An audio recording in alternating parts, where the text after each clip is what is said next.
Welcome back to Horrible. Time now for the strategist. Steve McMahon is a Democratic strategist, and Todd Harris is a Republican strategist. The day will come when I will not have to introduce you, gentlemen.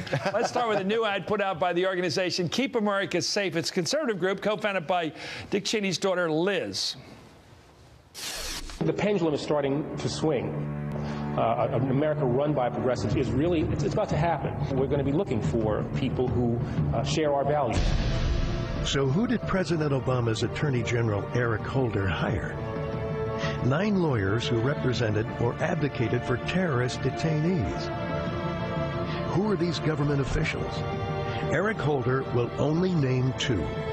Why the secrecy behind the other 7?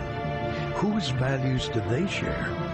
Tell Eric Holder, Americans have a right to know the identity of the Al-Qaeda 7. What do you make of that? I like it. I think it's a pretty effective. What's the message?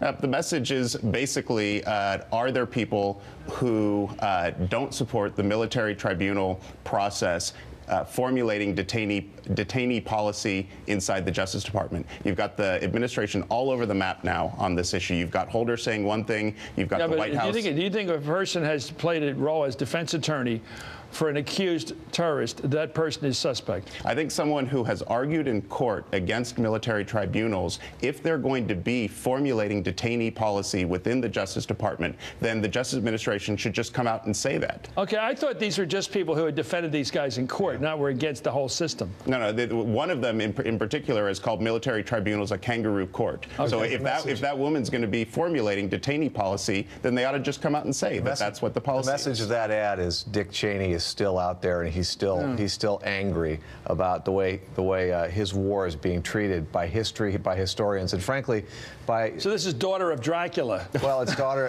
of Dracula, and you know, like in the old movies, was interesting that the person who came to the defense of these 8 lawyers, who by the way were brought into these cases by the Department of Defense, the Bush Department of Defense, and by other lawyers who were involved, government lawyers who were assigned to defend them. They asked these private lawyers to do them a favor by helping understand a Supreme Court decision.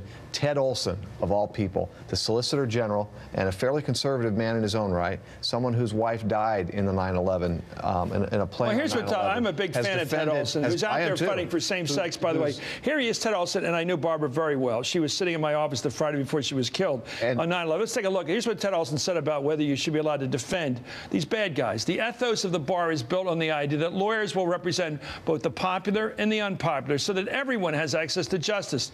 Despite the horrible September 11, 2001 attacks, this is still proudly held as a basic tenet of our profession. No one is saying that that if they wanted to do this, they shouldn't have been able to do it, and no one is even saying that the Obama administration can't hire these people. The point of the ad is smear, Todd. The point of the ad is smear. No, Steve. The point of the ad is to put pressure on the Obama administration to actually own up to who is formulating detainee policy for Eric Holder. It is. It's guilt by association. You've got to scare people, and frankly, it's I think one of the most deplorable examples of guilt by association.